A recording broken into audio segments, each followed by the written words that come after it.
এই পাশের এগুলো কি সব খালি আর এগুলো ভরা, এই তো? কতগুলো আছে টোটাল? 2000 লিটারের মতো হবে। 2000 লিটার ডিজেল। ডিজেলটা বা পেট্রোল যেটা বেচতেছেন এটার জন্য আপনার কোনো মূল্য তালিকা নাই, যে তালিকা দিয়ে আপনি কোনটা কত বিক্রি করতেছেন সেটা আপনি দেন না। আপনার দোকানে কোনো লাইসেন্স আছে? কোন ধরনের লাইসেন্স? লাইসেন্স আগে ট্রেড লাইসেন্স ছিল, এখন সাব ট্রেড লাইসেন্স নাই। করে নিচ্ছে। হ্যাঁ, করে নিই নাই। দোকান কতদিন ধরে করতেছেন? দোকান তো এটা আমার বাবাই করতো, ভাই করতো, ভাই মারা গেছে।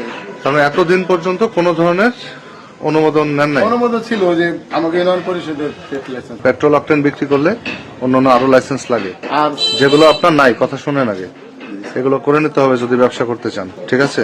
এই 2000 লিটার ডিজেল কয় টাকা করে বিক্রি করবেন? 105 টাকা করে। কেন 105 টাকা?